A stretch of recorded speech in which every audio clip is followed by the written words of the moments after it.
As we know, ladies and gentlemen, we are living in an exciting time. This digital era, the world is fast changing with disruptive innovations. And it is impacting every sphere of our life.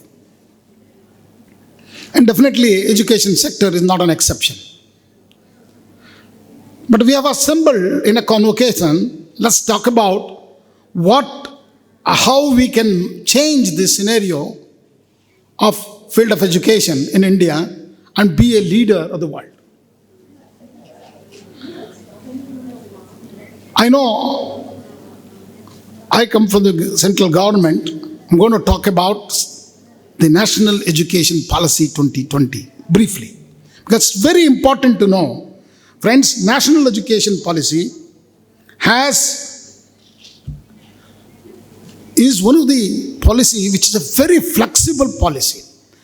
It is nothing to do with any complexities involved. If you carefully read that policy, it is student centric. The student will have a lot of flexibility in taking what kind of courses they want to take. It is a multidisciplinary courses. And friends, we are in what is called as Amrit Kal. Honorable Prime Minister keeps on mentioning about Amrit Kal. Amrit Kal is nothing but, it's a very good time. Whatever you do with a good intention, it is going to materialize. You're going to be successful. Whatever you do. The vision for Amrit Kal with implementation of National Education Policy includes the education in mother tongue. First thing I wanted to tell you, AICTE has introduced courses in Tamil. Okay? So, education in mother tongue and enhancing youth employability. And to have faculty and student development program. Today's teachers are not the way it was there about 10 years back. Today's teacher's role has changed. He is a facilitator, ladies and gentlemen.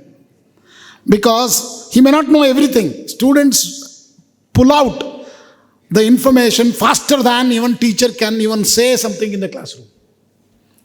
Technology has actually on the palm tops of the students. All of them have smartphones. So we need to also look at bringing international students to India, like what we had, because a country 5,000 or more of the history has potential, like what we had in universities like Nalanda, Takshashila, or the examples of the modern universities where role of guru was something different than the conventional teacher. So we also need to look at complete reforms in the examination. See, rote learning should be eliminated. Further, creating a confident, progressive, innovative, and empathetic generation. The last part is also very important. We have to be humane, ladies and gentlemen. India's vision for Amrit Kal is not limited to self-sufficient and self-reliable, but proudly to become Vishwa Guru. And more than that, Vishwadata, giving. That is what Dr. Majid Khan is doing to you, all of you. He has given you the education, the dream. In such a rural setting, I think it needs to be recognized and appreciated. Friends, a multidisciplinary approach emphasized in national education policy is very much needed. We are strong in STEM, as I told you, but we need arts, medicine. So you could see that now STEM has been treated as STEAM. Science, technology, arts, engineering and management. So you need to know the what are the problems our society is facing. So to do that, you need the humanities and social sciences in an university. All of them should not work in silos. They have to work together. A combined effort with a multidisciplinary approach and with a very flexible system of multiple entry exit, where students want to be an entrepreneur or he has some personal problem in their family, he should be able to go out, come back where he left off and start learning the education. That is what national education policy provides an opportunity. It is not that everybody will take a break. It is maybe about 5% to 10% maximum. So that flexibility is very important, ladies and gentlemen. But I would like to tell you the new initiatives of the government. So soon every student will have an ID like Aadhaar. Every student, starting from Balavatika, that is the upper UKG and LKG to PhD level, only one unique ID, one student, one ID. What it will provide? It is like identifying student with one single unit ID, and he can accumulate all the credits through academic bank of credits. And any skill-based courses he learns online, through occasional courses or offline, okay, in the college, regular college, all will be going into his academic bank of credit, and he must be able to accumulate all these in a university and get a degree.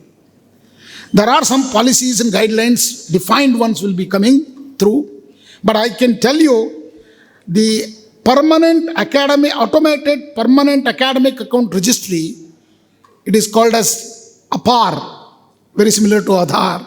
For every student there will be an ID, along with ABC, Academic Bank of Credit, and the National Credit Framework, which actually emphasizes on how all skill-based courses also can be part of the curriculum, what levels you are studying, and all that. These three items, APAR, ABC, National Credit Framework, will be the new QR code for learners in India. See, all of you understand the QR codes because, it's penetrated into the nook and corner of the country. Today, we are the largest UPI transactions happening in the world, ladies and gentlemen. 40% of the UPI happens in India. That is why we are very confident India, because there will be a micro finance accumulations which were never taken into account in a national economy. So if you add all that, India is definitely going to become the third largest economy in the world not in 5 years, in 2-3 years to come. Watch out the words, because it's very, very easy, because a lot of things are happening at rural places. A lot of transactions through digital transactions are happening. So entire economic transactions will come into online and everything is counted, which was not happening earlier. Today, with disruptive innovations in ICT and mobile technologies, and particularly generative AI, how many have used ChatGPT? Very few, very few. So all of you know what is a ChatGPT, isn't it? ChatGPT is a new generative artificial intelligence tool. See, I'll tell you, this new generative AI tool is embedded in everyone's life already. Whether you like it or not, you are already using generative AI in your life. What is very important to know is this generative AI will take away many jobs. I'm not scaring you. The jobs which are based on data, memory, which machines can do better than man, will be done by machines. Friends, I will tell you 2 examples. One is, as soon as I joined AICT after 2-3 months, this generative AI became very popular just in 2022, November, December. And I started asked the generative AI to write a poem about All India Council for Technical Education. I don't know how many of you know what is All India Council for Technical Education. All India Council for Technical Education is an advisory body set up in 1945 to advise the government of India, then that is the British government, on the technical education in the country. Then we became a regulator in 1987 I think just soon after that your college has started. 87, we became a regulator, regulating both technical and management institutions in the country. We were doing even hotel management, general MBA programs across the country with more than 10,000 institutions, large number of colleges. So this generative AI tool wrote a poem in 10 seconds, beautifully than what I understood studying about AICTE 3 months. It is so comprehensive. You can try this yourself. Go back and ask to write a poem about AICTE, it will throw it out in stanzas of. Then immediately I was not happy. I said, because I come from Karnataka, I said, write it in Kannada. A Kannada poem was come out on AICTE encompassing what this does. So why I am telling you this? I am telling you because a job of a poet, we always thought, cannot be acquired skill. It is a skill which comes through your genes or blood or in your ancestors were a poet.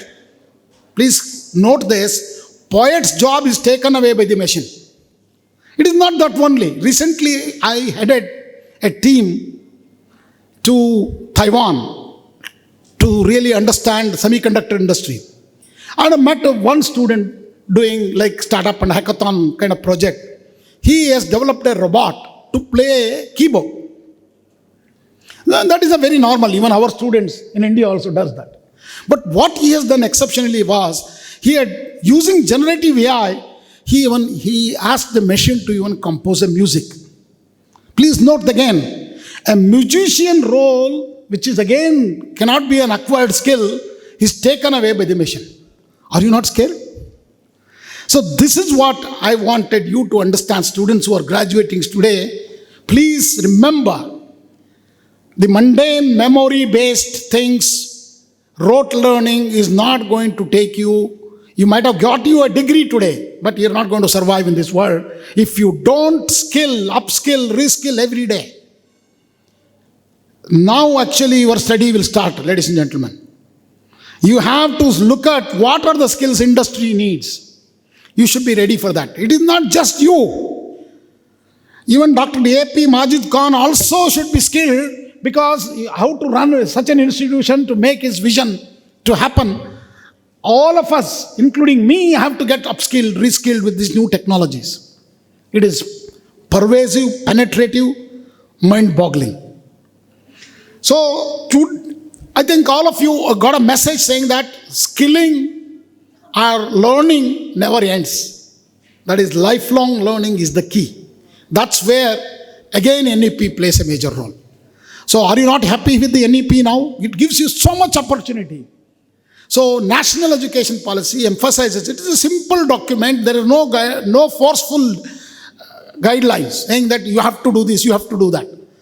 Institutions have freedom. Autonomy is the first and foremost in NEP of an institution. Institution should become autonomous and develop their own curriculum. Even AICTE has developed model curriculum for engineering colleges. Why did we call this as a model? Because institutions should adopt what they want and they should follow the guideline only. It is not restrictive or prescriptive. It's a guideline document.